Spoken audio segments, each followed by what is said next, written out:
Na aula hoje da unidade curricular de tecnologia de produção de açúcar e etanol, vamos começar falando da matéria-prima, que é a cana-de-açúcar. No Brasil, o etanol, na sua grande maioria, a base é a cana-de-açúcar. Tem iniciado a produção aí em algumas regiões do Brasil, em algumas usinas, de etanol de milho também, tá? Mas ainda o grande volume do etanol é produzindo, usando como base a cana-de-açúcar. E o nosso açúcar usando também a cana-de-açúcar. Sabemos que tem países que usam outras matérias-primas para o açúcar, como a beterraba, uma beterraba própria, né? E tem países que usam de forma majoritária outras fontes para a produção do etanol, como é o caso dos Estados Unidos, que usa o milho, né? Como a principal matéria-prima para a produção do etanol. Na última aula eu mostrei para vocês esse esquema aqui básico, mostrando desde do local, que é considerado o centro de origem da cana-de-açúcar. O que é o centro de origem? A região onde tem, do mundo, né, que tem maior diversidade genética da cana-de-açúcar, que é considerado, né, que a espécie de cana-de-açúcar que hoje é usada, claro que passou por muitas melhorias, por muito processo de melhoramento genético para chegar na cana atual, que tem um alto rendimento, né? Mas, pela questão de diversidade genética, acredita-se que o centro de origem na região da Malanésia, tá? Lá na Ásia. E foi levado aí, no período pré-colonial, foi disseminado por todo o Sudeste asiático, e de lá foi levado depois para a Ilha da Madeira. Os portugueses levaram para a Ilha da Madeira, e da Ilha da Madeira, no fim do século XIX, foi levado, na verdade, no século XIX não, na época da colonização, né, do Brasil, foi trazida as primeiras mudas de cana-de-açúcar, vinda da Ilha da Madeira. Entre o ano, acredita-se que entre 1510 e 1532 foi trago as primeiras mudas, né, de cana-de-açúcar para o Brasil, para as capitanias hereditárias do Nordeste e de São Vicente, que se iniciou os cultivos, né. E no fim do século XIX, a cana, que atualmente é plantada em quase toda a região do Brasil, passou por processos de cruzamento entre variedades para obter variedades mais produtivas, com mais rendimento na produção ali de campo, com comos mais produtivos.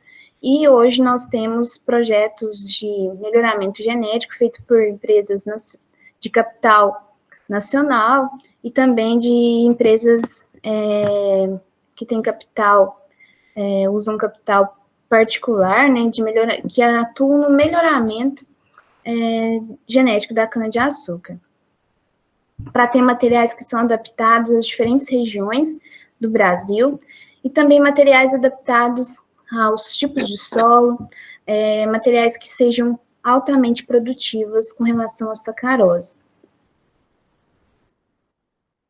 Uma cana que foi introduzida no período aí colonial, ela se transformou, desde então, numa das principais culturas da economia brasileira, e até hoje é muito importante, né?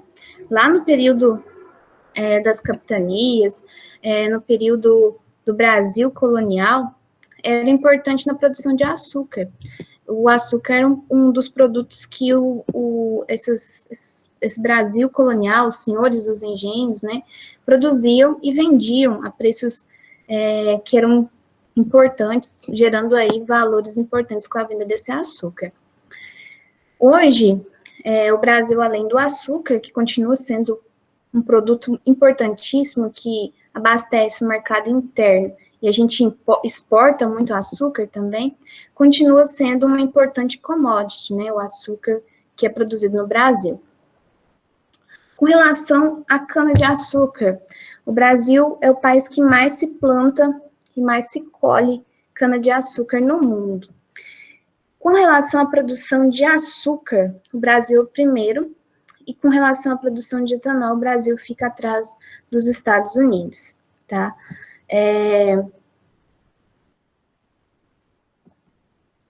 O Brasil domina o ciclo completo de produção do etanol e do açúcar, desde a produção da matéria-prima, desde a parte industrial, que tem sempre, dentro das indústrias, né, de extração e produção ali do etanol e do açúcar, buscado máxima eficiência nessa produção para garantir um bom uso da matéria-prima. Como eu falei na aula passada, todo o processo, ele gasta muito capital, desde o plantio, dos tratos culturais da cana-de-açúcar no campo, da colheita, e depois toda a parte industrial. Então, do campo para a indústria, tem que estar aliado. Campo e indústria tem que estar trabalhando junto, né? Por isso que é tão importante as análises da cana-de-açúcar que chega lá dentro da indústria para avaliar a qualidade dessa cana-de-açúcar e dar um retorno para o campo. O que está precisando melhorar? Está tendo muitas perdas? Está tendo pragas que estão gerando essa perda de sacarose? Então, tem que ter uma comunicação do campo com a indústria, tá? E as análises da matéria-prima são muito importantes para verificar a qualidade dessa matéria-prima e verificar o que pode ser melhorado tanto no setor de campo, né? As avaliações feitas dentro do setor industrial também são muito importantes para ver a qualidade e também a eficiência da extração da sacarose da cana-de-açúcar. Falando da cana-de-açúcar, a planta cana-de-açúcar é a espécie Saccaro officinale, a espécie que é utilizada aí comercialmente no plantio para ser matéria-prima na produção de etanol e de açúcar, né? É uma gramínea, ela tem ciclo considerado semi-perene e desenvolve bem em regiões tropicais. A cana-de-açúcar é uma planta de regiões tropicais, ela precisa de temperaturas elevadas, de regime de chuvas que é estabelecido nessas regiões tropicais, em qual nós encontramos, né? Precisa de solos bem drenados, solos encharcados prejudicam e inviabilizam o desenvolvimento da cana-de-açúcar, e solos profundos, aí com solos que têm, por exemplo, uma camada de rocha muito superficial, isso impede o bom desenvolvimento da cana-de-açúcar, do sistema radicular da cana-de-açúcar. O desenvolvimento da cana, ela ocorre em 2 ciclos, né? Tem a cana-planta e tem a cana chamada de cana-soca. A cana-planta é aquele primeiro corte. A cana-planta do plantio, que é o cultivo da cana-de-açúcar feito ali pelos comos, né? Que através dos comos tem a brotação e forma novas plantas. Então, do plantio dos comos da cana-de-açúcar até a primeira colheita, é cana-planta, é o primeiro corte. A cana-planta, ela pode, do plantio até a colheita, depende do ciclo de desenvolvimento daquele material. Tem uns canas mais precoces, canas de ciclo médio, de ciclo tardio, mas do plantio até a colheita, então se for uma cana mais precoce, 12 meses, se for uma cana aí mais tardia, até 18 meses. Após o primeiro corte, a cana não se replanta todo ano, né? A cana tem a rebrota dela. Então, colheu no primeiro ano, depois que plantou. No próximo ano, depois de 12 meses, faz o segundo corte, geralmente 12 meses. Claro que a cana que foi colhida primeiro aqui na safra, no início da safra, ela vai ser a cana que vai ser colhida primeiro no início da próxima safra, que ela vai estar com mais ou menos 12 meses que foi cortada. E essa cana cortada do rebrote, é chamada de cana-soca, tá? O ciclo da cana-soca é geralmente 12 meses, tá?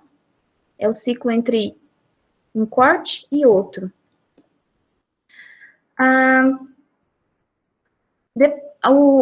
A cultura ela é considerada semi-perene, por quê? Só para vocês entenderem o que é essa palavra semi-perene, né? Quando a gente fala que uma cultura ela é anual, temos culturas anuais, semi-perenes e perenes. Só dar alguns exemplos para vocês. Cultura anual, plantou, dentro de um ano agrícola você planta e colhe. Como a soja, como o milho, em poucos meses ali você faz o plantio e a colheita, certo? Isso é uma cultura anual. Uma cultura perene, que você planta e fica muitos anos, 10, 15 anos colhendo na mesma planta. Por exemplo, café, um cafeeiro bem cuidado fica 20, 25, 30 anos colhendo na mesma planta. Claro que vai depender do manejo que tem nessa cultura, mas fica muitos anos, todo ano faz o manejo, adubação e faz a colheita naquela mesma planta. Assim também para laranja, para mexerica, são perenes. Na mesma planta, vai ter por vários e vários anos a colheita ali naquela mesma planta. Uma cultura semi-perene, a cana-de-açúcar é considerada semi-perene, que ela vai produzir bem ali por 5 anos, 6 anos. Não significa que depois de 5 anos e 6 anos ela vai morrer, não. Só que ela é considerada semi-perene pela questão de exploração comercial. A produtividade da cana-de-açúcar, depois do 5º corte, do 6º corte, ela cai muito a produtividade por área. Então, dessa forma, é necessário fazer a renovação do canavial. É claro que tem usinas que às vezes estão com alguns problemas econômicos, né, que não conseguem fazer a renovação escalonada nas áreas e acaba deixando canaviais bem velhos, ali com 8 anos que foi plantado, 9, só que a produtividade é muito baixa e começa a ter um rendimento por área muito baixo, né? Acaba sendo economicamente inviável fazer a colheita daquela cana, porque está produzindo poucas toneladas por hectare.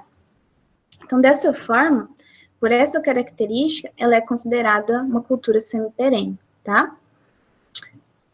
A cana-planta, que é o primeiro corte, é a que mais rende, que dá uma produtividade maior, em relação de toneladas de colmos por hectare.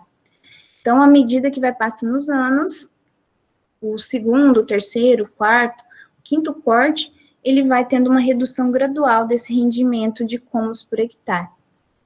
Aqui é só para vocês entenderem, aqui uma avaliação de uma área, que são dados da Conab, né, de toneladas por hectares, que foi avaliado numa mesma área, do 1º até o 6º corte, e vendo a produtividade anual, só para vocês entenderem como que é esse decréscimo, né, de produtividade, sendo que é a mesma área, mesmo talhão ali sendo avaliado corte a corte, tá?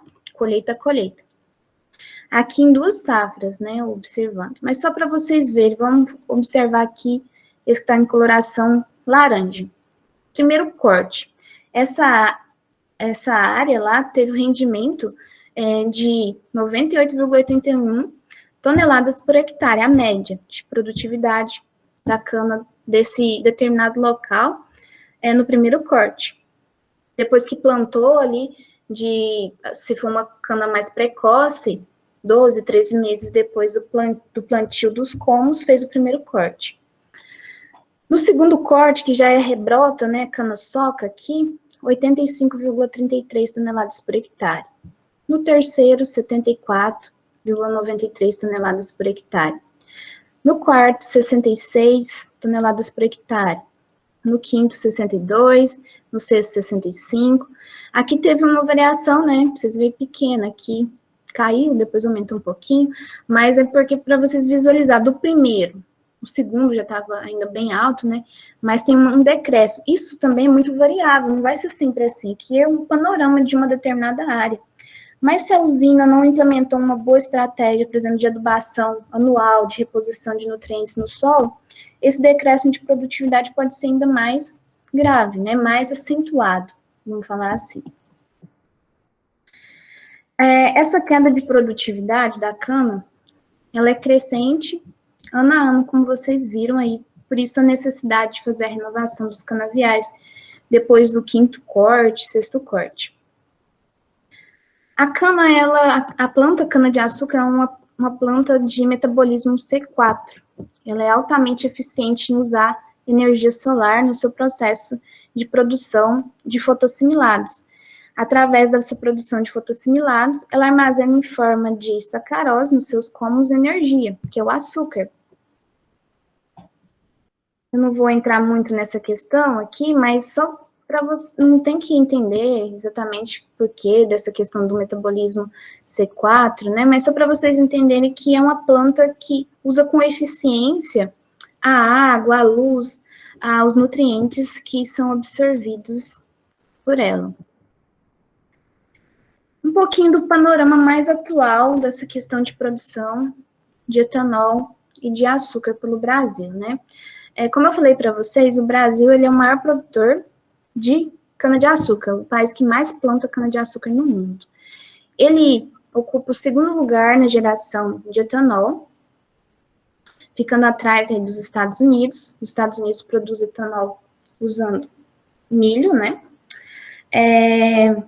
No Brasil, hoje, tem uma parte, né, desse total que nós produzimos, 1,6 bilhões de litros está sendo feito a partir de milho no Brasil. Então, está tendo uma crescente nessa questão de produção, além do etanol feito da cana-de-açúcar, também estamos produzindo etanol usando o milho como matéria-prima. Nós somos líderes, né? Somos o líder em produção de açúcar e em exportação de açúcar. Saíram das usinas nacionais na safra 2000, que foi produzido na safra de 2019-2020, 29,6 milhões de toneladas de açúcar, das quais quase 19 milhões foram exportadas, tá?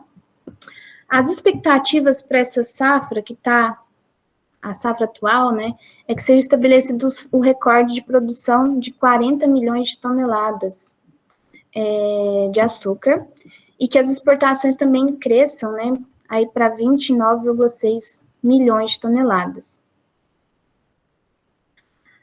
As divisas externas, né, geradas com a exportação de açúcar e álcool, o valor gerado em cerca de bilhões, aí 6,1 bilhões de dólares no ano passado. O setor sucroenergético, ele foi afetado pela questão da pandemia do coronavírus, o setor do etanol. Essa questão da pandemia, ela reduziu ali o consumo e também teve a questão do preço do barril do petróleo, né?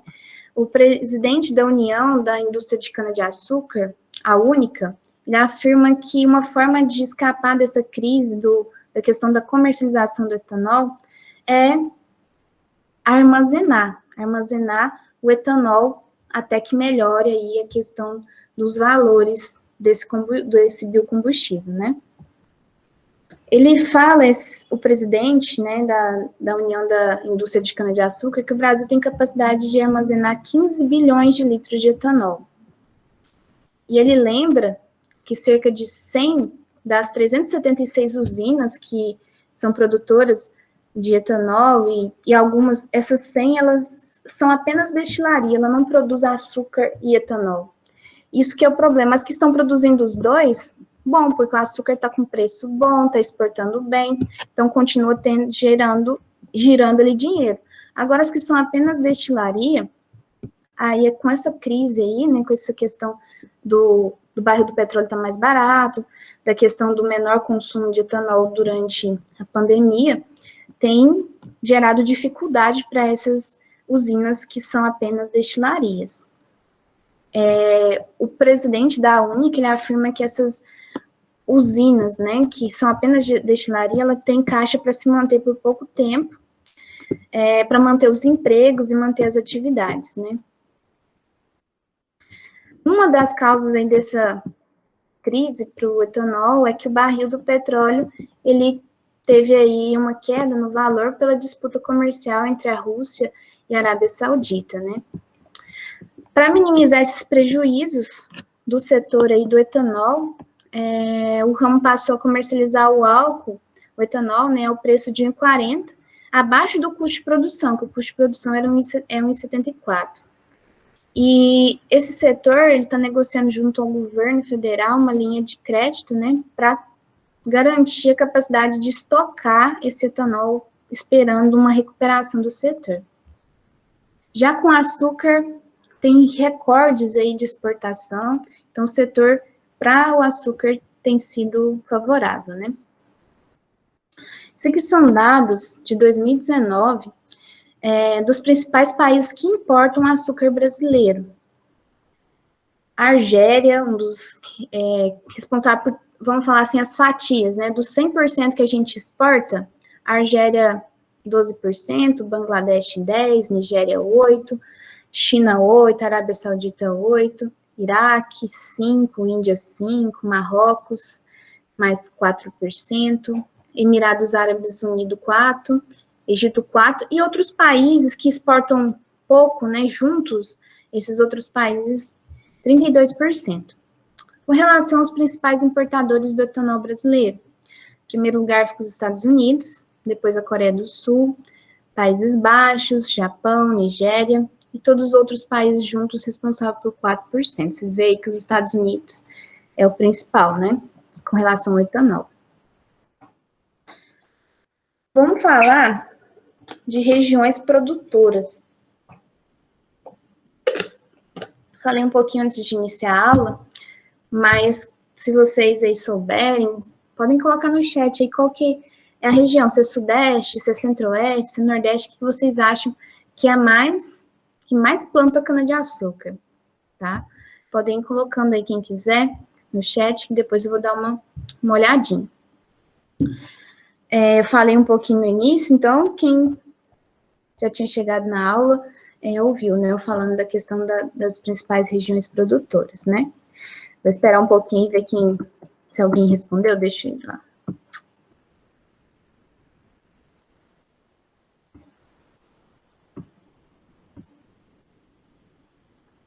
O Albert respondeu que é Sudeste. Isso mesmo, Albert. É a região Sudeste, né? Que é a principal região que mais planta cana-de-açúcar no Brasil, tá?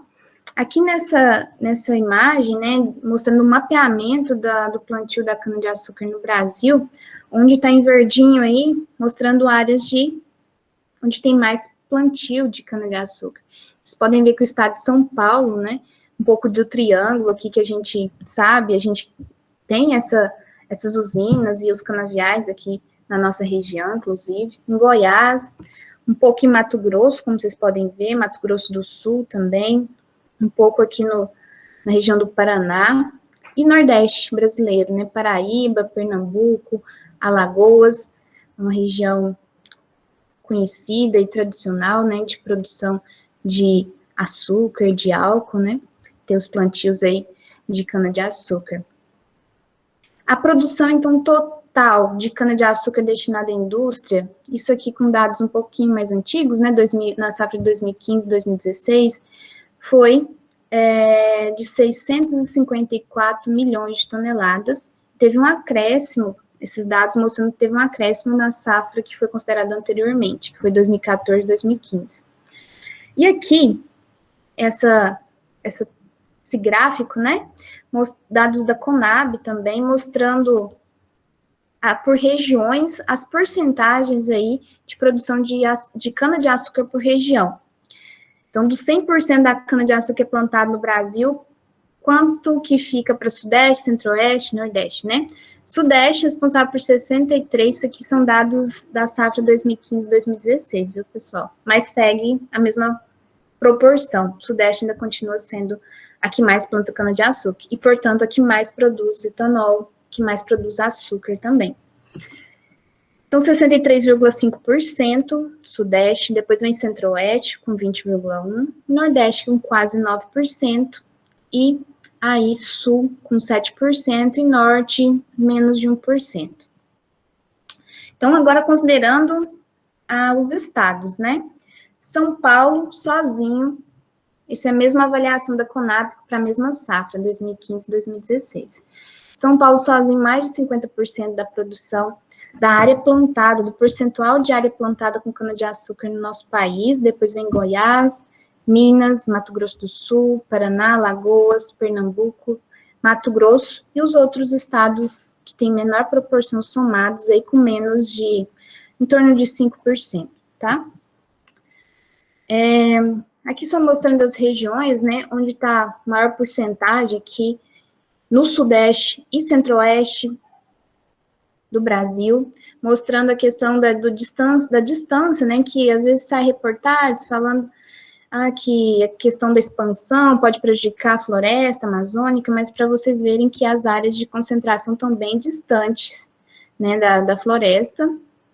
Aqui mostrando também a região Nordeste, que tem uma importância, né, na produção aí de açúcar, no plantio, na produção de açúcar e álcool, né. E aqui um mapinha do estado de São Paulo, já que ele é o top aí, né, o que mais se planta cana-de-açúcar, mostrando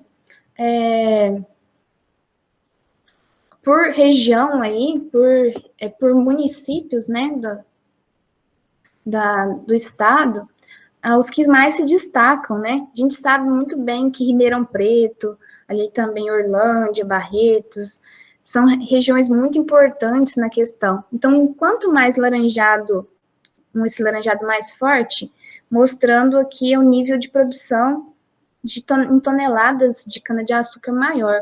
Então, quando tem um laranjado aqui como Sorocaba, Campinas, a Avaré, que tem uma quantidade menor de áreas plantadas com cana-de-açúcar, nessa coloração laranja mais clara, identificando as regiões aí do estado de São Paulo que mais se planta cana-de-açúcar, né? Ribeirão, região aí de Orlândia, Barretos, depois aqui tem essas que também são importantes, uma quantidade menor, mas Jabuticabal, Catanduva, Araraquara. Quando a gente passa por essas regiões, a gente vê muita cana, né? Como vocês sabem. Olha para um lado, olha para o outro, e muito canavial. E aqui, mostrando esses dados são mais antigos, né? Mas de acordo com o IBGE, mostrando em alguns municípios do estado de São Paulo, os 10 maiores produtores com relação à área plantada, e também mostra aqui o rendimento por área, tá? Áreas que têm bom rendimento por área, por exemplo, Morro Agudo tem um rendimento aí de 82 mil quilos, aqui tem quilos, mas vamos falar em toneladas, 82 toneladas por hectare é um rendimento muito bom por área. Aí vem Guaíra, Miguelópolis, que tem um rendimento médio de 100 toneladas de como por hectare, são rendimentos muito bons, e isso está ligado também pela característica de solo, da região, pelo manejo que é feito, então são rendimentos muito bons com relação a toneladas por hectare, tá? Tem aqui outros municípios, como Barretos, Paraguaçu, aqui são os municípios que foram os maiores produtores nesse levantamento em 2007, tá? É antigo os dados? Sim, são antigos, mas dá para você ter uma visualização que isso ainda continua aí, esses municípios sendo bem importantes no plantio da cana-de-açúcar. Aqui mostrando com essa diferença de coloração também, né, a questão do valor de produção, de gerar aí valor de produção da cana-de-açúcar por estado, dados de 2011. São Paulo vem em primeiro lugar, depois ali Minas Gerais, Goiás, Mato Grosso, Alagoas. Aqui só para ilustrar, né, que tem de um estado para outro, de regiões do Brasil, tem diferenças no cultivo.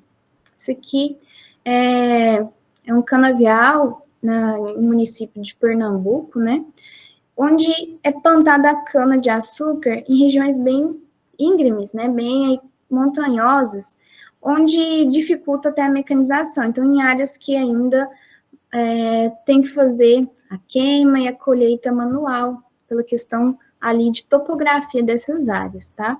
Aqui na região sudeste, a gente sabe que a maioria das áreas, né, colheita é mecanizada. E a gente vai falar um pouquinho nas próximas aulas sobre essa questão que foi a necessidade de reduzir as queimadas pela questão ambiental, inclusive, tá?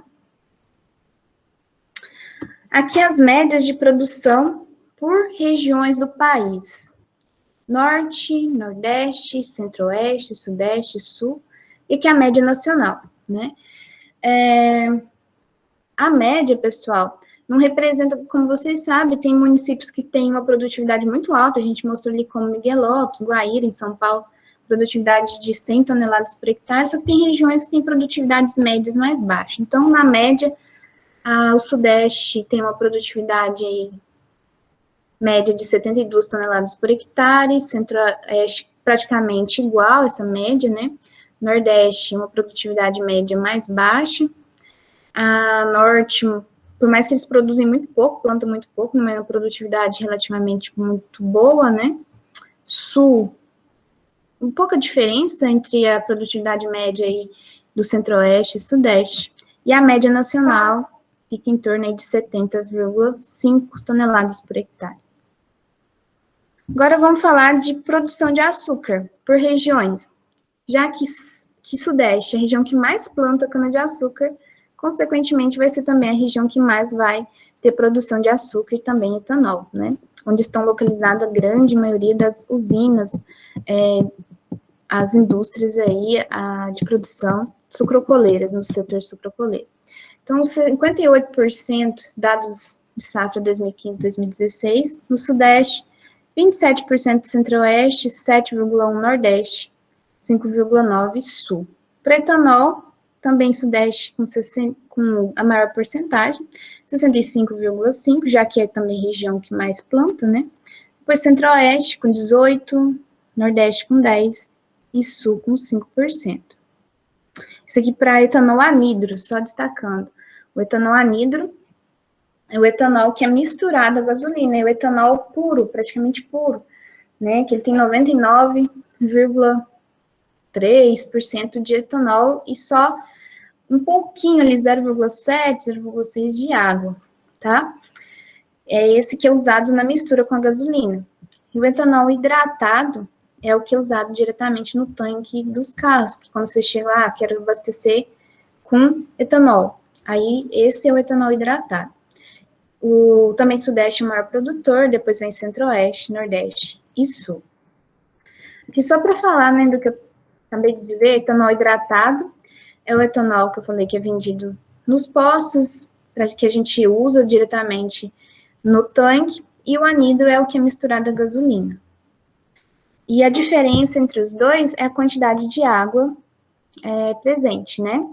O hidratado, ele tem na sua composição 95,1% até 96% de etanol, o restante é água. O anidro, eu falei 99,3%, né? Mas aqui, mostrando aí, para não deixar eu errar, né? Possui pelo menos 99,6%. Isso está dentro da legislação, né? Que exige esse mínimo de graduação alcoólica para ser considerado etanol anidro. Anidro, como própria origem da palavra, né? Não hidroágua, não sem água, né? Seria essa origem dessa palavra anidro. Nós vamos falar depois com mais detalhes desses processos de produção, mas os dois seguem o mesmo processo, só que o etanol, depois, para se tornar o anidro, ele passa por um processo, precisa passar por um processo de desidratação para tirar uma destilação fracionada, né, para tirar aquela água que fica muito ligada ali, porque depois que passa pelo processo de destilação, que fica ali o etanol com 95% a 96% de etanol, fica uma água muito ligada ao álcool. Então, tem que passar por um processo a mais, que é essa destilação fracionada, para tirar essa água que está muito retida, e assim ter um etanol praticamente puro, que é o anidro. Esse gráfico aqui mostra, ele é do IBGE, né? Mostra aí a evolução na produção de cana-de-açúcar ao longo de alguns anos, e tá bem defasado, né? Vem aqui até 2010, mas para vocês verem, mostrando de 1960 até 2010, o aumento na produtividade, o aumento da produção nacional de cana-de-açúcar. E depois a gente vai discutir sobre isso, que teve políticas nacionais que influenciaram, como o Proálcool, né, que influenciou a criação do motor flex, que até pouco tempo aí atrás, que é mais ou menos da minha faixa etária, lembra que não tinha carro só a etanol, só a gasolina, e usa diesel também, né? Mas aí, com a criação do motor flex, isso favoreceu muito, né? Porque você não fica preso a um tipo de combustível. Você comprava um carro a etanol, né? E se o preço do etanol subisse muito, você ficava preso naquela obrigação de só abastecer etanol. Com carro flex, dá mais maleabilidade, né? Da gente escolher o combustível que está com melhor preço, lembrando de sempre fazer aquela continha, né? Porque o etanol ele tem um rendimento menor, e depois eu vou falar para vocês sobre isso. Mas tem uma conta que você faz que vê se está compensando para o etanol ou a gasolina, né? Então, a criação do motor flex, programas do governo como o Proálcool, tudo isso influenciaram o crescimento do setor aí. E com isso, como se estava produzindo mais etanol, precisava produzir mais, claro, aumentou o cultivo de cana-de-açúcar aí pelo Brasil.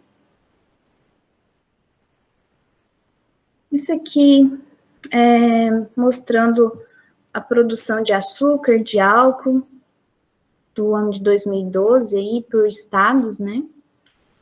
Em milhões de toneladas de açúcar por estado, São Paulo 22 milhões, 11 bilhões de litros de álcool. Esse gráfico mostra que na coloração azul, produção de etanol em bilhões de litros, e em algumas safras, a safra 2002, 2013 até a safra 2012, 2013, 10 anos de avaliação aí. E rosa, produção de açúcar em 1.000 toneladas, né? Para vocês verem aqui a destinação o que o setor mais produzia, né? Por exemplo, mais açúcar, quantidade menor de etanol. E ao longo das safras, de forma proporcional, aumentou a produção de etanol, mas também aumentou a produção de açúcar.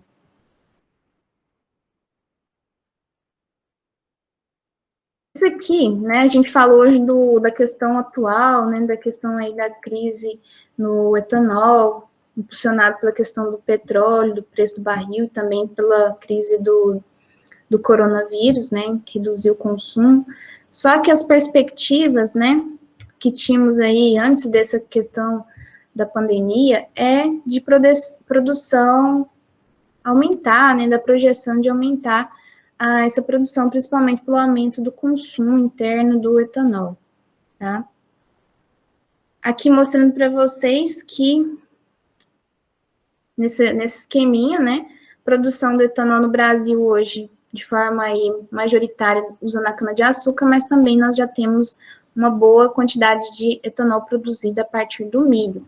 São processos diferentes, a usina, né, que processa cana, e se quiser processar, se ela fizer um planejamento de implementação de produção de etanol com milho na entre-safra, ela tem que fazer todo um setor diferente para estar processando o milho para ele estar pronto para fermentação. São processos diferentes, exigem ali uma estrutura diferente dentro da usina, tá?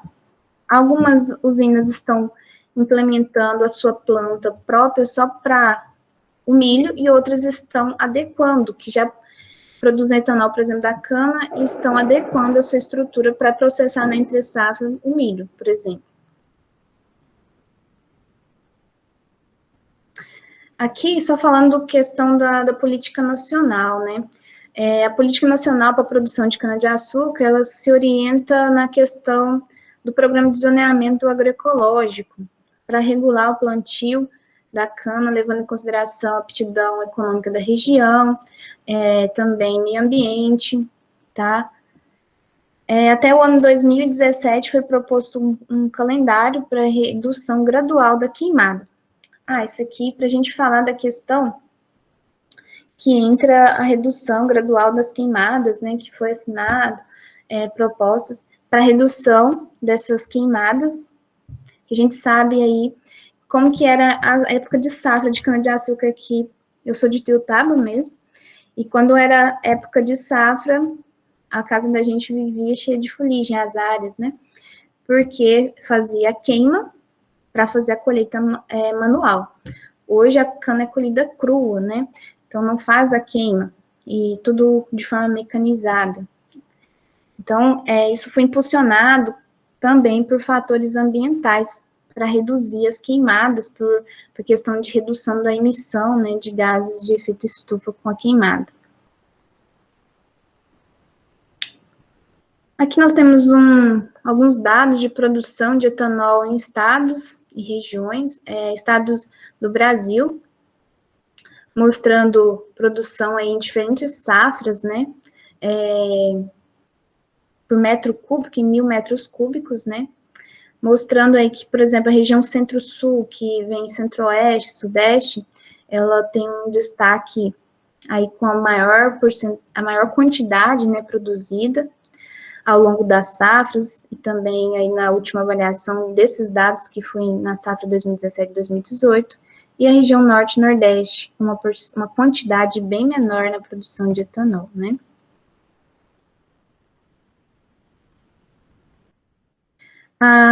Aqui a produção de etanol hidratado e anidro, em diferentes safras, da safra 2001, 2002 até a safra 2017, 18, sendo que aqui a 18, 19, ela ainda estava não tinha fechado certinho essa safra, né, quando foi avaliado, mostrando a produção de etanol hidratado e anidro pelo Brasil aí, a produção brasileira, né? Mostrando que nessa última safra aqui, que foi avaliada, de 2018 a 2019, desses dados, uma proporção bem maior que na safra de 2001, 2002, 4 bilhões aí, contra 21 bilhões, né, de litros.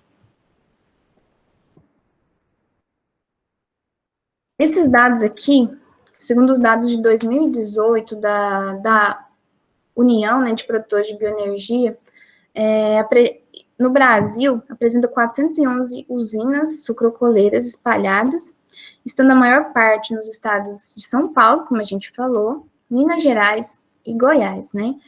A área plantada com cana-de-açúcar, com esses dados da safra de 2017-18, eram de 8,73 milhões de hectares, sendo que, como a gente mostrou em alguns gráficos, mais de 50% dessa área é no estado de São Paulo. A importância do etanol para o nosso país e também para o mundo, né, que nós também exportamos, pela crescente demanda de um combustível renovável, que é muito importante o etanol, né, um biocombustível bem importante, que é uma realidade brasileira já há algumas décadas, e que a gente tem sempre melhorado, o Brasil melhorado nessa questão tecnológica das indústrias e também do setor de campo, melhorando aí a matéria-prima, né? O governo brasileiro, ele encontrou no etanol uma alternativa de crescimento desses combustíveis renováveis e incentivou a produção de etanol com a implementação do Proálcool em 75. Eu vou falar melhor desse programa depois em outra aula, tá? Outro ponto que foi importante, que influenciou o crescimento do uso do etanol, foi, como eu disse para vocês, o lançamento de veículos com motor flex, né? E foi iniciada essa segunda fase de incentivo ao uso do etanol em 2003, né? Aliado ao fator que ocorreu a determinação do protocolo de Kyoto em 97, que exigia que os países, né, eles reduzissem a emissão de poluentes e incentivassem o uso de fontes renováveis com etanol. Esses fatores resultaram no aumento de produção de etanol. Então, com o crescimento aí na ordem de 120% entre as safras de 2002, 2003 até a safra de 2017 e 2018.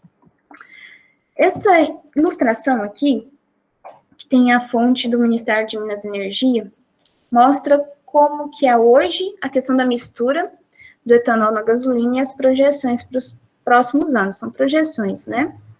Hoje é misturado na nossa gasolina 27% de etanol anidro, tá?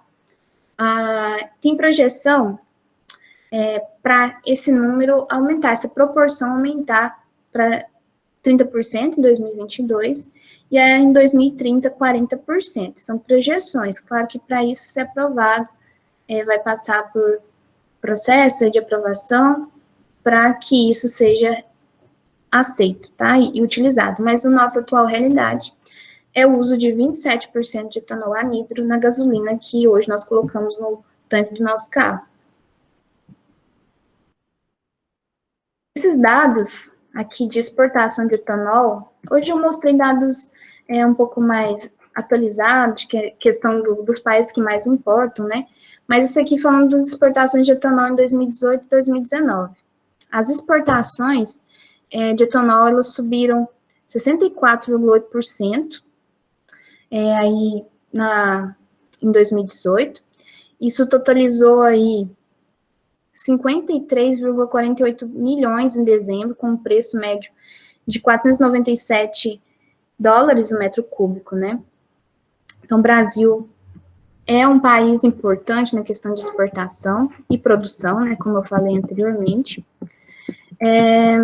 Aqui uma reportagem que eu trouxe, uma reportagem de 2018, de janeiro de 2018, que falava: volume importado de etanol cai 5,4%. O volume importado de etanol pelo Brasil atingiu 153,72 milhões de litros em janeiro de 2019.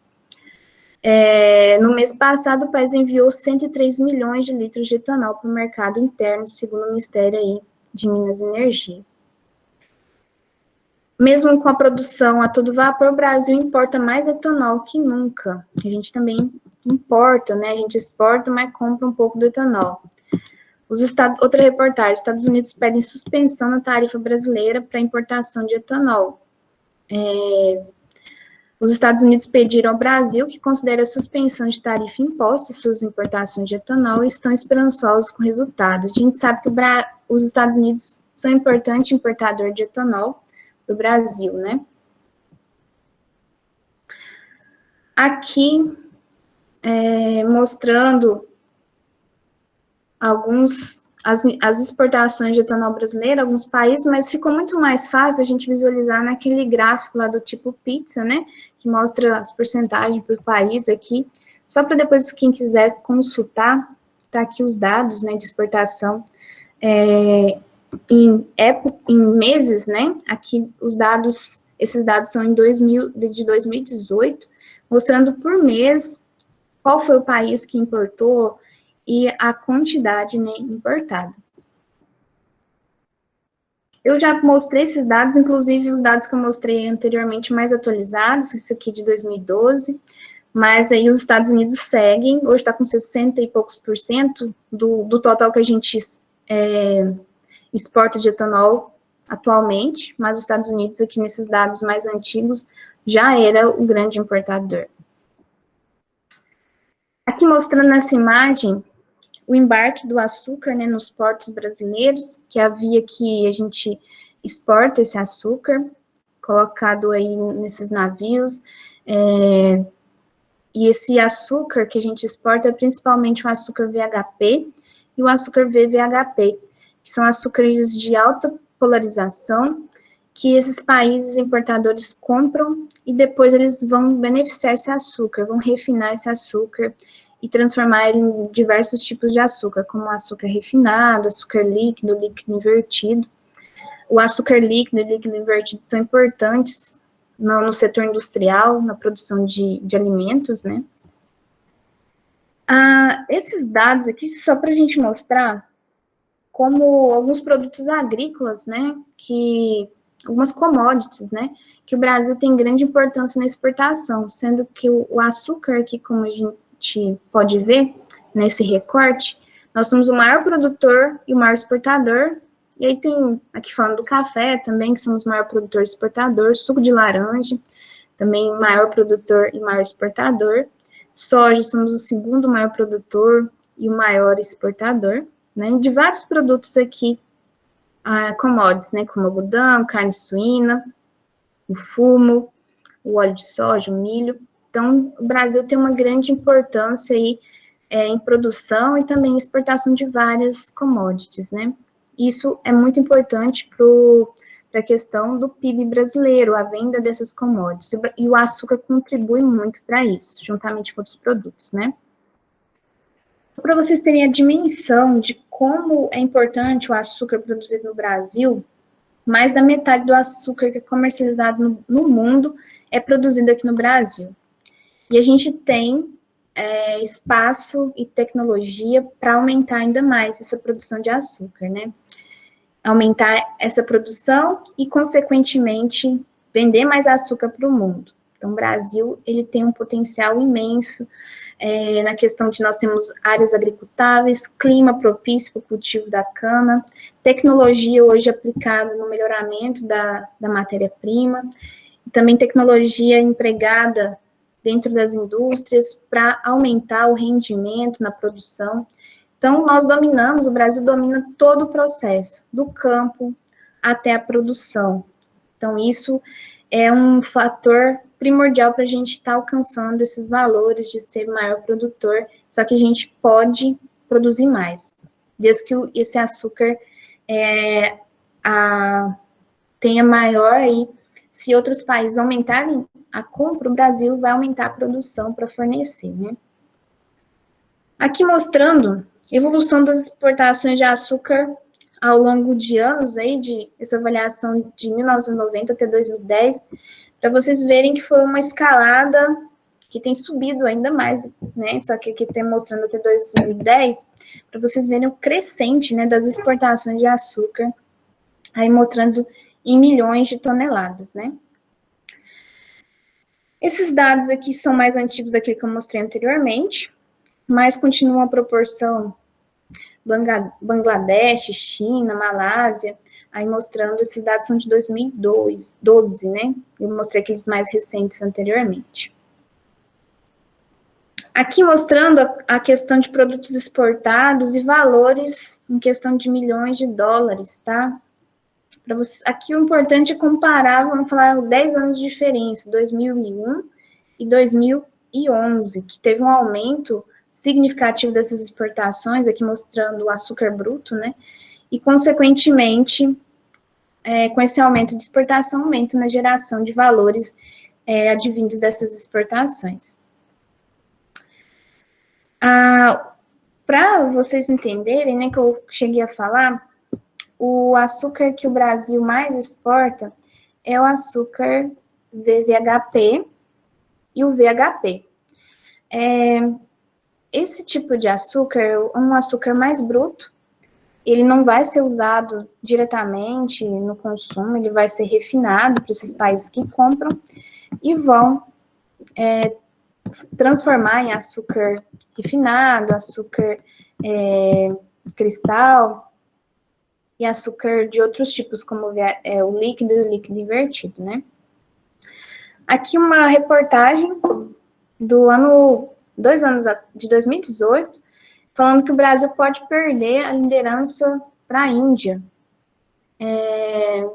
Porque aqui na época o Brasil, às vezes, pela questão de preço, acabava destinando mais parte da cana para o etanol, porque estava com preço mais compensando mais nessa época aqui, do que para o açúcar. A gente viu que a realidade atual tem sido um pouco diferente, né?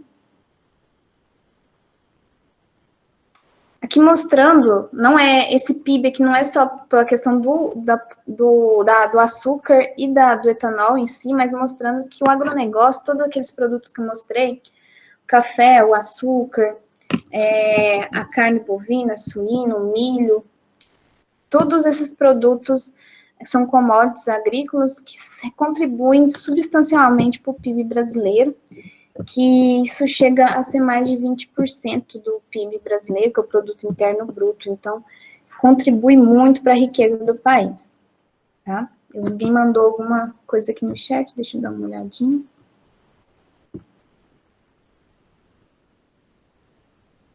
Alguém levantou a mão, professora? O açúcar demerara, ele é um açúcar que ele não passa por os processos de clareamento, é um açúcar mais bruto, né? E ele tem um público específico para quem gosta de um açúcar mais menos processado, seria isso, tá? Ele é diferente do mascavo, que o mascavo ele não é granulado, ele não forma os grãos. O demerara, ele ainda passa pelo processo de cristalização.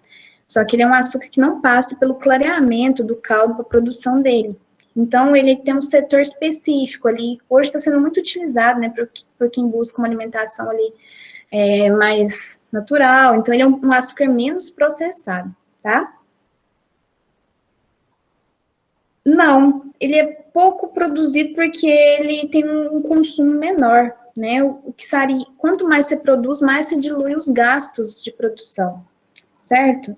Então, ele é até um açúcar mais caro para quem compra, porque ele é um processamento mais específico. Então, não é toda usina que processa e produz o demerara, tá? Ele é para um público mais específico. E ele acabaria se tornando mais caro porque ele é produzido em menor quantidade. Então, os custos de produção, eles não são muito diluídos. Quanto mais volume você produz, mais barato fica aquela produção, certo? Então, por isso que é mais caro. Quando você vai comprar, na verdade, eu nunca comprei, né? Mas eu já vi no supermercado que ele é um açúcar mais caro, né? Então, ele tem um público específico, o consumo dele é menor, para quem busca mesmo um açúcar menos processado, que ele não vai passar por processo químico para clareamento do caldo para a produção dele, tá bom?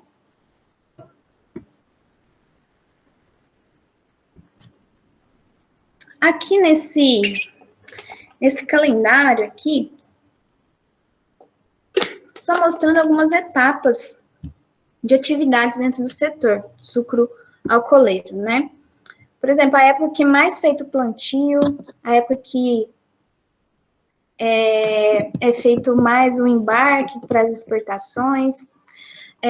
O plantio, pessoal, da cana-de-açúcar, como as áreas não são irrigadas, algumas áreas mais próximas das usinas, sim, é levado ali a vinhaça para irrigar o cultivo, mas áreas mais distantes é plantio sem irrigação. Dessa forma, tem que fazer o cultivo da cana na época que você tem chuvas naturais, no verão. Então, a renovação de canaviais e a expansão desses canaviais é feita principalmente no verão, que é janeiro até março. As novas áreas de plantio ou replantio, quando tem ali uma área que já está com 6 cortes, 5 cortes, né? A maior parte da comercialização dos embarques para exportação de etanol, de açúcar, é feito na época da safra, né? Que abril até novembro. Para nossa colega que trabalha na usina, quando começou ou quando vai, agora não me recordo quando que geralmente começa a safra, acho que vai começar, né?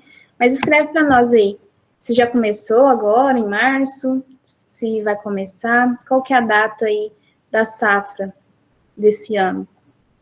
Vai começar em abril. Vai começar em abril? Então aqui tem uma variação, né, mas aqui mostrando essa demonstração hipotética que começou em março, foi até novembro, né, que é a época que está colhendo para ser processado. E então, consequentemente, a época que está tendo mais a produção do açúcar e do álcool, já que é a época da safra, e essas épocas que mais também se vende o açúcar e o etanol. E nas entre-safras são tomadas ali as ações, tanto de campo, de cuidado com a cultura, e também manutenção dentro da fábrica, né, dentro da indústria. Aqui só mostrando, né, a sazonalidade de exportação, como eu disse, Na época da safra, é a época que mais vai vender, já que é a época que mais está se produzindo. Se a safra começa em abril, em abril vai ter pouco açúcar e etanol para vender. Então, à medida que vai tendo, ocorrendo ali a evolução da época de moagem, né? Você vai tendo mais produto e são os meses de moagem que tem maior volume de açúcar para vender e assim também para etanol. Nesse gráfico aqui, só para vocês terem um pouco de noção dos gastos que tem com a manutenção, com o plantio da matéria-prima, que é a cana-de-açúcar, né? Isso considerando o plantio até o transporte à fábrica, né? Contratos culturais, do 100% que é gasto na área de cana-de-açúcar ali, do plantio até a colheita, 33% é gasto em trato cultural. O que é esses tratos culturais? Os tratos culturais são adubação de plantio, adubações anuais com a cana-soca, né, feita essas adubações para que a cana desenvolva bem, adubações à base de nitrogênio, fósforo, potássio e outros nutrientes.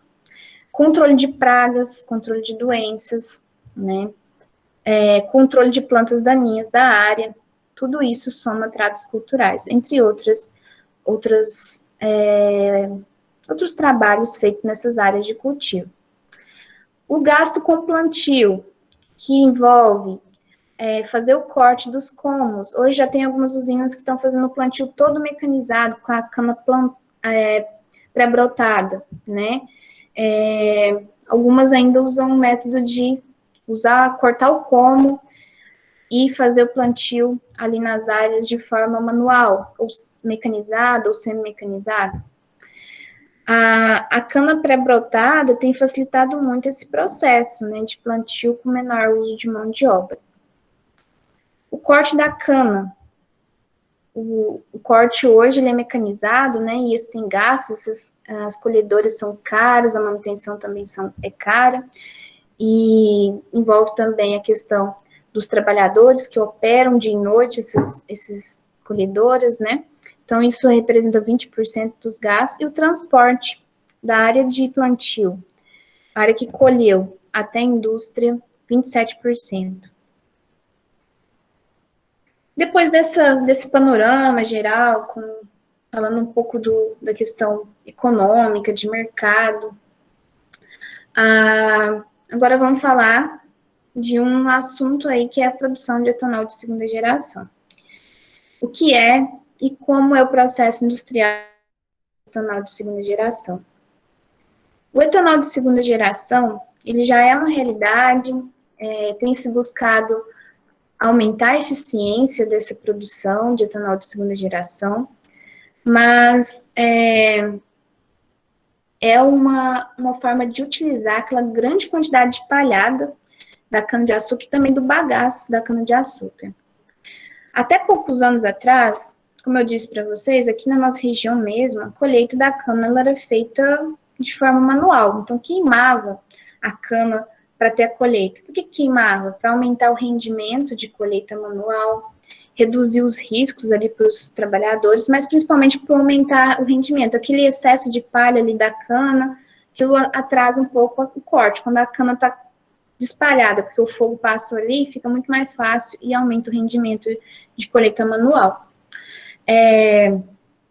Então, aquela palhada não ficava ali na área, porque era queimada, né?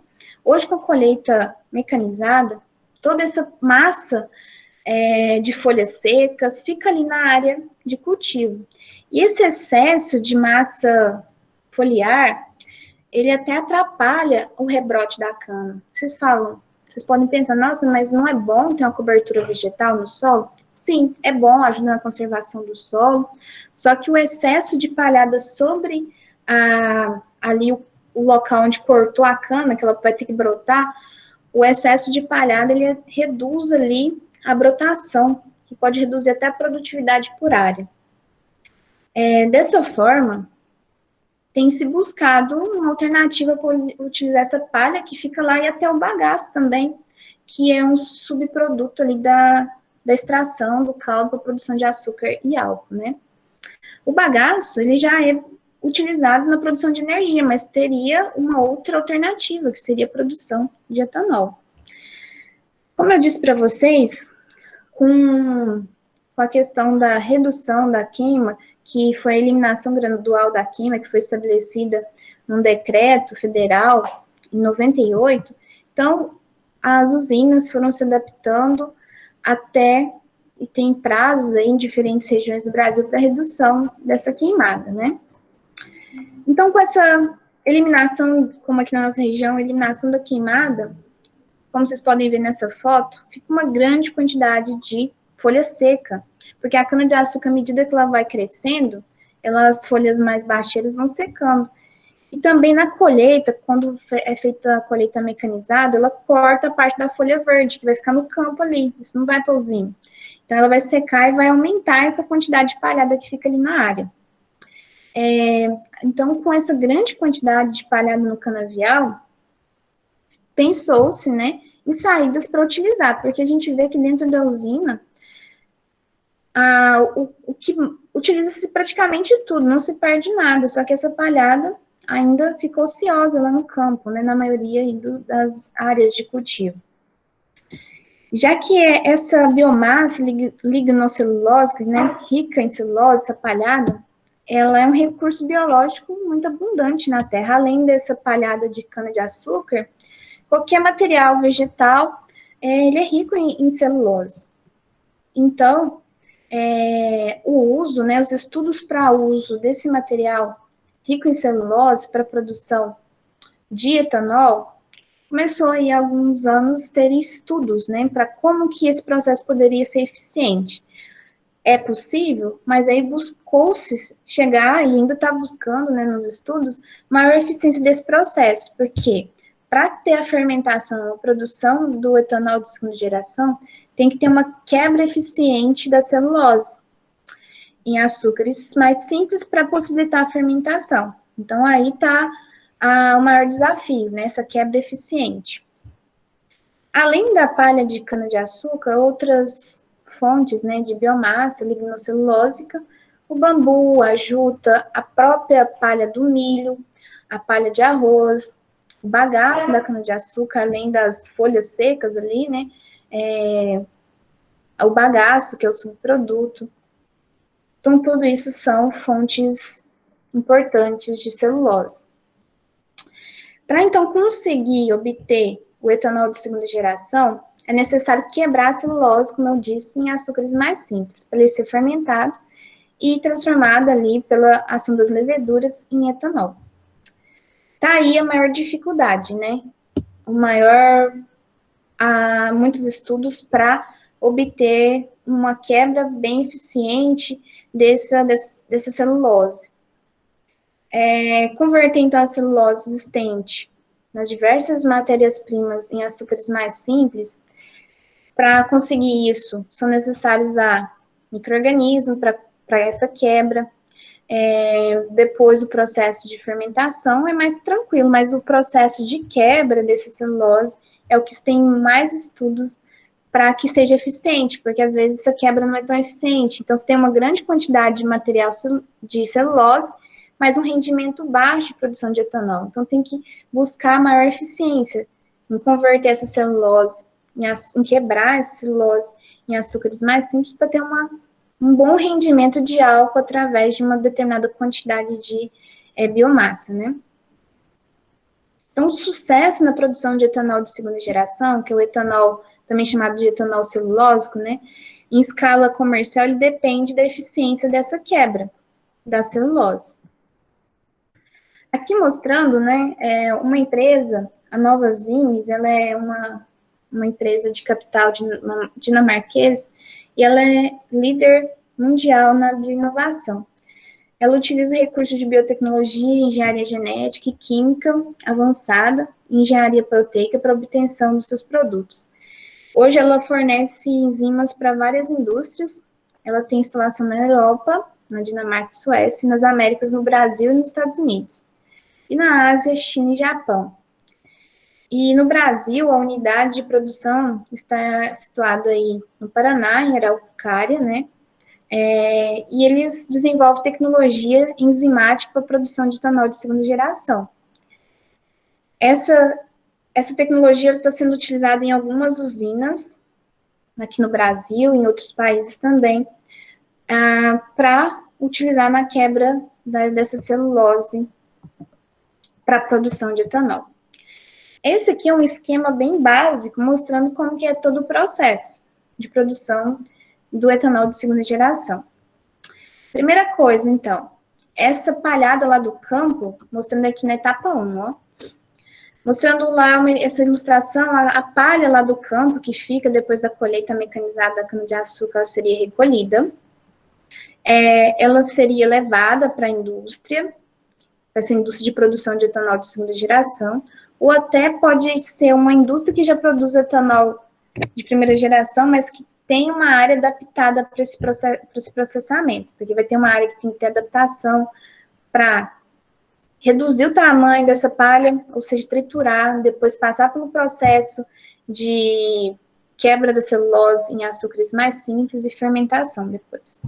Então, essa palhada colhida no campo, ela seria levada para dentro dessa planta de produção de etanol de segunda geração, onde tem que triturar essa palhada em pequenos pedaços. Então, essa palhada ela seria triturada em pequenas partículas, e depois, na etapa 2, esses pedaços são desidratados e prensados para reduzir ainda mais o tamanho dessa palhada, né? Essa etapa não é igual para todas as biomassas, por exemplo, se for o bagaço, ou se for a palha, elas vão ser diferentes esses processos, né? Algumas precisam ser hidratadas e outras só secar, né? E a biomassa lignocelulose que é composta basicamente por celulose, hemicelulose, lianina e pequena quantidade de sais minerais. Então, essa segunda etapa é triturar em pequenos pedaços e também prensar, dependendo do tipo de material. A terceira etapa, uma etapa muito importante, que é a partir depois desse momento de pré-tratamento dessa biomassa, há dois caminhos possíveis. A hidrólise enzimática, que é a etapa em que um coquetel de enzimas produzidas por micro-organismo, ele vai quebrar a celulose em celulose pastosa em líquido e vai obter a glicose, um açúcar simples, passível de ser fermentado. E um outro processo é a fermentação.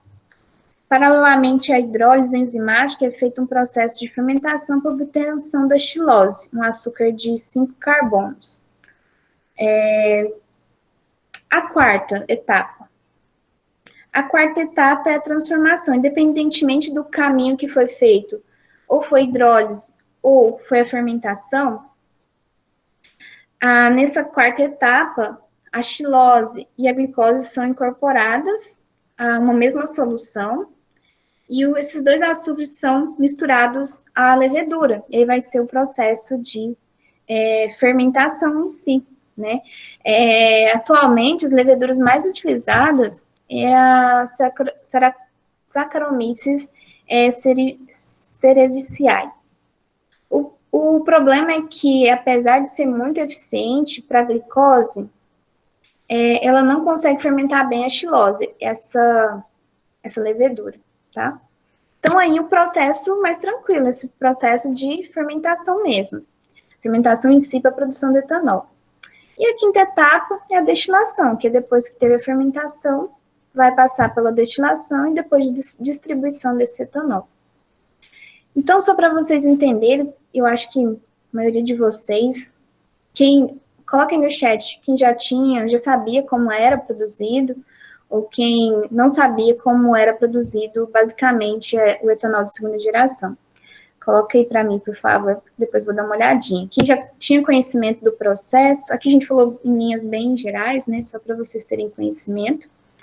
Nós vamos dedicar o nosso estudo para a produção, a estudar a produção do etanol de primeira geração mesmo, etanol feito da do caldo da cana, né? Mas aqui só para vocês terem conhecimento desse outro tipo de etanol, né? Que é o etanol de segunda geração. Então, coloquem para mim. Aí, já conhecia, já sabia como que era o processo? Acho que muitos de vocês já sabiam, né? Ou quem ainda não sabia como que era esse processo de produção de etanol de segunda geração. Sei que vocês acho que já devem ter visto isso em outras unidades curriculares, né, provavelmente, ou vão estudar em outras unidades curriculares. Deixa eu ver a hora aqui.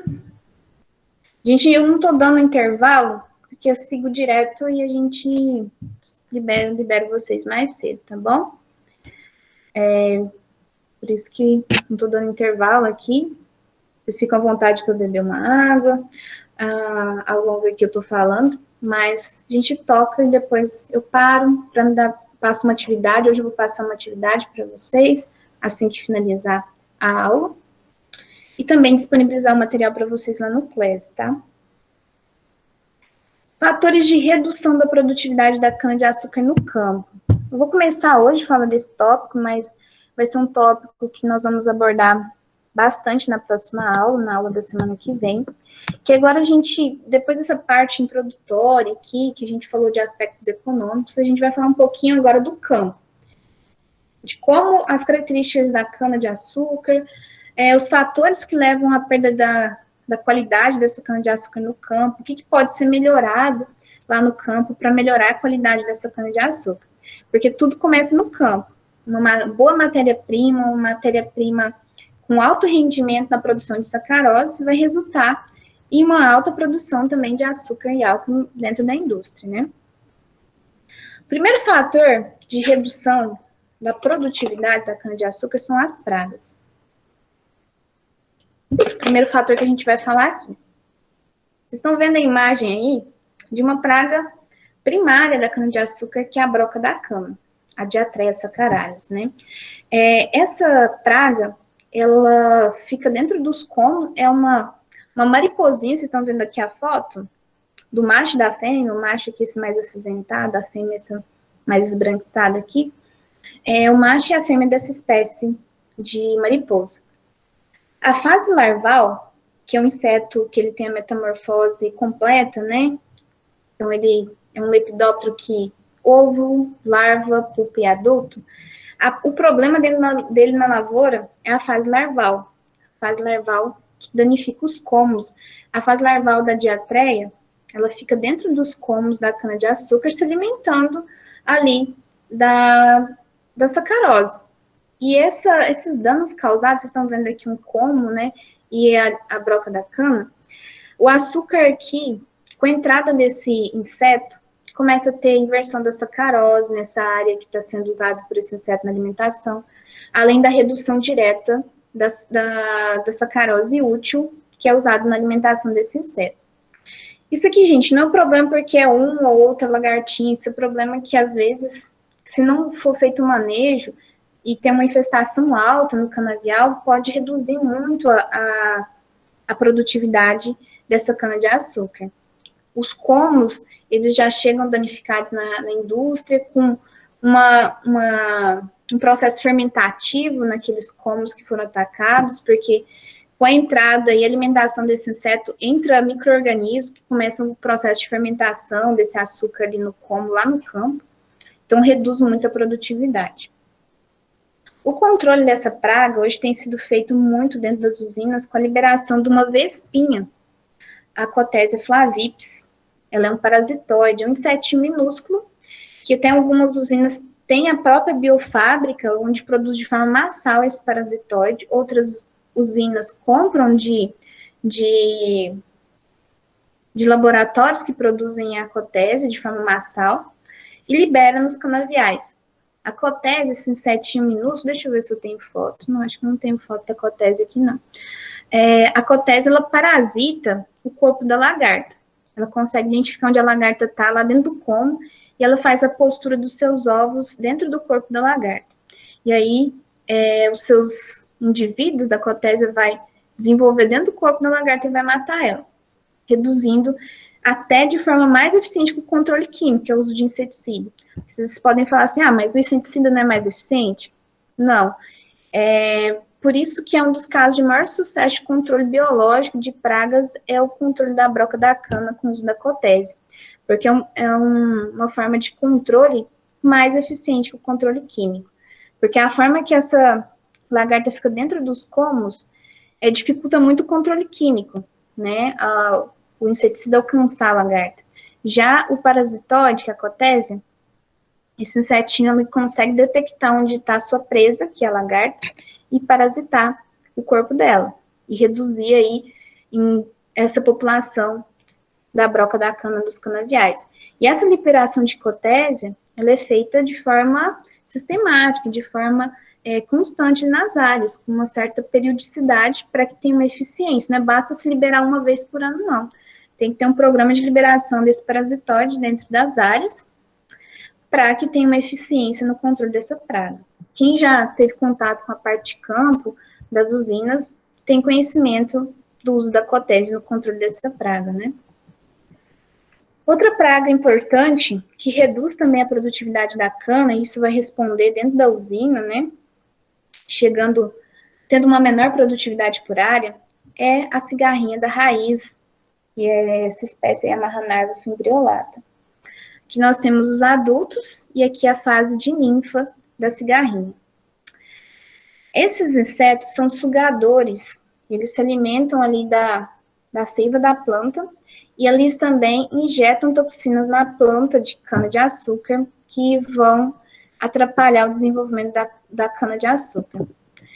Quando tem a presença dessa cigarrinha, é sempre observado uma espuma, quando tem a fase de ninfa, né, dessa cigarrinha. Aquela espuma que fica na base da toceira da cana-de-açúcar, é uma forma de proteção das ninfas da cigarrinha, porque elas são muito sensíveis ao calor. Então, aquela espuma, né, que é produzida ali pelos insetos, é para proteger esses insetos na fase de ninfa da desidratação mesmo. Então, quando você tem as áreas atacadas, é possível você verificar ali aquela espuminha na base da toceira da cana-de-açúcar. Também, então, esse inseto praga é um fator de redução da produtividade, por isso também tem que ser monitorada a presença deles e controlada a presença dessa praga na área, tá?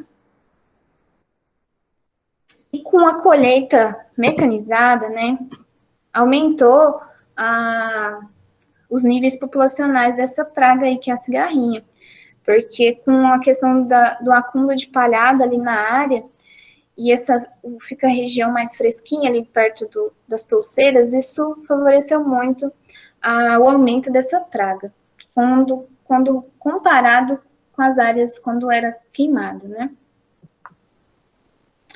O controle é feito usando inseticidas e também o controle biológico, utilizando o fungo Metarrhizio anisopliae, que é um fungo entomopatógeno, ele causa doença na cigarrinha, e hoje temos esse fungo já sintetizado por algumas empresas que produzem os bioinseticidas, né, que alguns deles, como esse aí, à base de fungo, que é um fungo Metarrhizio, é bem eficiente no controle de cigarrinha. Aqui vocês estão vendo a imagem da cigarrinha colonizada pelo fungo Metarrhizio, que foi pulverizado na área. Esse fungo, ele vem preparado, você compra um saquinho dele lá, tem as especificações de quantidade para diluir, por exemplo, no tanque de pulverização, e pulveriza nas áreas ali do canavial. E ele é bem eficiente, como vocês estão vendo aí, as imagens da cigarrinha colonizada pelo fungo, e é uma forma bem eficiente de controle biológico. Mas também o controle químico é feito, tá? Outra praga que reduz aí de forma problemática, né, na cultura da cana é o migdolus, é um besourrinho, né? O problema dele é a fase larval desse besouro, que ele ataca ali as touceiras, né, e ataca os rizomas e as raízes da cana, causando secamento das plantas de cana-de-açúcar, reduzindo a quantidade de touceiras por área, e tem que ser também dada uma atenção importante a essa praga, fazendo monitoramento e fazendo controle também. Aqui mostrando O problema dele é a fase larval. Aqui os adultos, né, um besorrinho, a fêmea aqui o macho, e aqui a fase larval desse besorrinho, que ele danifica raízes e o rizoma da cana-de-açúcar. O bicudo da cana, que é o Sphenophrys leves, é um outro coleóptero, outro besorrinho, né, que a fase larval ele danifica a cana-de-açúcar, ele causa danos porque suas larvas destroem, elas bloqueiam, elas furam o rizoma da cana-de-açúcar, né? E dessa forma reduz ali a brotação, o perfilhamento da cana-de-açúcar. Tem que fazer um monitoramento para identificar a presença desse inseto na área, e geralmente esse monitoramento é feito com isca da própria cana-de-açúcar. Corta alguns comos que distribui nas áreas da cana-de-açúcar e os adultos são atraídos por esses comos cortados e vêm as pessoas, os trabalhadores responsáveis por esse monitoramento, contando a presença do número de indivíduos, e aí entra com controle, que pode ser químico, e também controle biológico, com o uso de alguns fungos entomopatógenos. Aqui mostrando o adulto, e aqui mostrando a fase larval, que é a fase que causa danos, tá? Na cana-de-açúcar, ela danifica ali o rizoma da cana-de-açúcar. A broca peluda é o nome popular, né? O nome científico é Hiponeuma tautula. Essa praga, né, é a lagarta, a fase larval dessa mariposa. A mariposa coloca os ovos ali na palhada, na base da planta, e depois que eclode dos ovos ali a lagartinha, ela vai penetrar no como, na base da cana-de-açúcar, e vai danificar a região de brotação da cana-de-açúcar, causando o coração morto, que é que mata a brotação ali da gema apical da cana-de-açúcar. Então, redução de produtividade em área que tem o ataque dessa praga. O controle principal feito é o controle químico, usando inseticidas que tenham registro do Ministério da Agricultura para uso em canavial para controle dessa praga. Mostrando aqui, aqui nos últimos ínsteres, né, aqui mostrando um como de cana atacado, ela é bem grandona, né, quando ela está já próxima a se tornar uma pupa, porque o ciclo, como ela é uma mariposa, ovo, vários estágios larvais e depois pupa. Ela é praga, ele é problema na fase larval. Os cupins, eles são insetos ali que danificam, não são todas as espécies, né? Por exemplo, a espécie que causa danos significativos na cultura da cana é a espécie Heterothermes tunis, que é mais danosa e mais frequente em áreas de canavial. Tem outras espécies também, mas o prejuízo principalmente na cana-soca, com destruição de rizomas, e aí causando morte das gemas, falhas ali na brotação da soqueira, e também no plantio.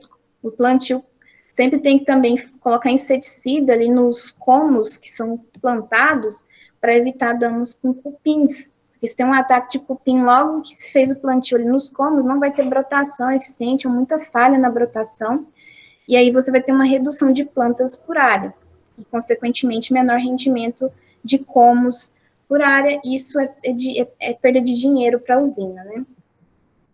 Mostrando uma das espécies de cupins que é problema na cana, e um como, depois de plantado e danificado, né, foi colocado lá no solo para renovação de uma área, e todo danificado pela ação do cupim. A lagarta elasmo, que é Elasmopalpus lignocelos, ela causa danos na planta de brotação ou na cana-planta, logo depois que fez o plantio. Ela corta a brotação rente ao solo, causando redução de estande, redução do número de plantas por área, né? E também ela pode danificar o ramo, o broto apical ali da planta, causando sintoma de coração morto. Mostrando a lagarta, ela fica no sol e principalmente em épocas que nós temos problemas com umidade no solo mais seco, tem maior ataque dessa praga. Por exemplo, plantou a cana em janeiro, começou a brotar a cana, teve um veranico. O que é o veranico? É uma época que seria normal de estar chovendo e ter uma estiagem. Em janeiro é normal ter chuvas constantes. Teve uma estiagem ali, o solo ficou muito seco, não é área irrigada, né? E aí, a ocorrência dessa praga é mais comum nessa condição de solo mais seco. Uma forma de controle é uso de inseticidas e também a questão mesmo isso aqui não é tão eficiente, falar assim, vai irrigar, mas as áreas de plantio, a maioria não é irrigada. Então, uma forma seria a umidade no solo, né? Mas a gente sabe que isso é mais difícil. Então, o uso de inseticida é a forma mais eficiente, seria de controlar. A broca da cana, eu já falei para vocês no início, né? Uma das formas mais eficientes é usar a copese, também a copese parasita a fase larval. Também tem outro parasitóide que também está sendo utilizado, que é o tricograma, espécies de parasitóides do gênero tricograma, que ele parasita os ovos da broca da cana. Antes de eclodir a lagartinha, ele faz a postura dos seus ovos dentro do ovo da broca. E aí reduz muito a população da broca na área. Tá? Aqui eu já mostrei lá na primeira imagem, mostrando o adulto, né, da diatreia, fase larval, e aqui a pupa, forma a pupa lá dentro dos comos lá da cana. A broca gigante, ela perfura os comos, causam a morte da planta ou perda de peso dos comos, e também no local que essa lagarta entra no como, é uma porta de entrada para micro-organismos que vão causar ali processo de inversão da sacarose, fermentação desse como lá no campo, reduzindo a sacarose útil, né? Isso aqui é a broca gigante, mostrando a imagem, aqui a borboleta, né? Que é a fase adulta da Telquinus licus, que é a broca gigante. As formigas cortadeiras, que elas realizam desfolha no canavial, quando tem ali colônias de formiga, principalmente as formigas do gênero Ata, né, como a Ata leavigata, que é a formiga cabeçuda que a gente fala, né, o prejuízo é a redução da área foliar da cana, atrasando o desenvolvimento dessa cana e também reduzindo o acúmulo de sacarose. O controle químico com uso de iscas inseticidas e também a destruição mecânica, a destruição dos formigueiros de forma mecânica, né? Com uma aração, uma gradagem, ali na área que tiver muitos... Mas a forma mais eficiente mesmo tem sido o controle químico, que é o uso de iscas que são distribuídas, as formigas carregam essas iscas com presença de inseticida misturado ali, e aí tem uma mortalidade dessas formigas. Eu acho que a maioria não sei se todos sabem, mas a formiga cortadeira, ela não usa a folha em si na alimentação. Ela corta a folha de diversas plantas, inclusive da cana, ela leva para dentro do seu ninho, né, das suas colônias, e ela usa essas folhas para cultivar um fungo, uma espécie de fungo, né? Vocês estão vendo aqui nessa imagem ampliada. Esse fungo é um fungo que vive em associação aí com essas formigas, é o fungo Leucogaris nodulosporus, se eu não me engano. E as formigas cortadeiras são verdadeiras cultivadoras do fungo. Ela leva a folha, o fungo vai crescer sobre essas folhas que ela leva, por isso não é toda espécie de planta que elas coletam. Tem plantas que são mais adequadas para o fungo, então elas vão coletar as folhas das plantas que são mais adequadas para o desenvolvimento do fungo.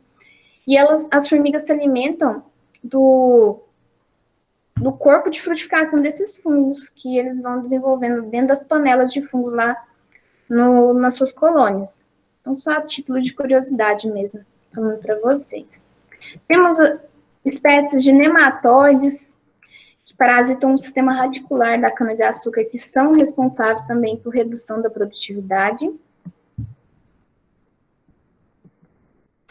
Temos bactérias, né, que é doenças da cana-de-açúcar, como a estria vermelha, que é causada pela bactéria Pseudomonas rubliginians, que causa a doença aí da estria vermelha. Temos aí variedades mais resistentes a essa doença. Então, é uma doença séria. A doença chamada carvão, que é causada pelo fungo Xilago Icitameria, é uma doença importante.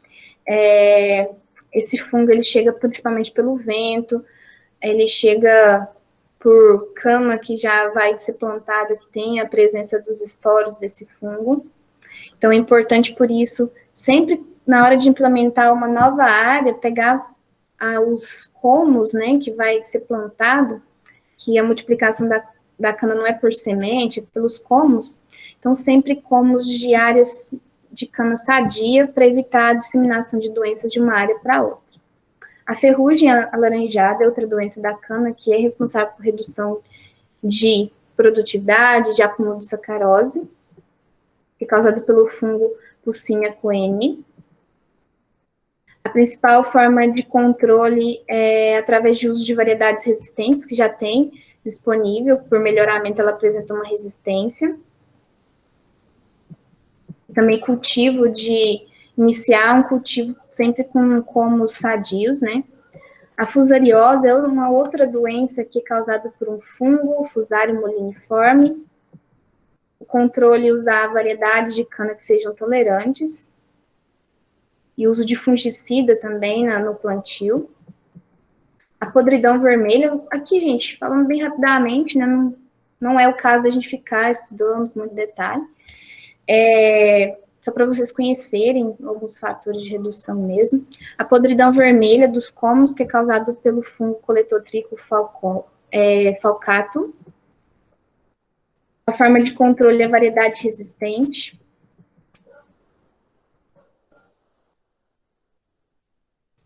E muitos desses micro-organismos, por exemplo, ele está associado com ataque de praga, né? Às vezes, o porta de entrada para um micro-organismo é um ataque de uma praga.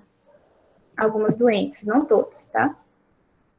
Aqui, por exemplo, a sequência de ataque da broca e dos fungos acarreta grande prejuízo ao produtor.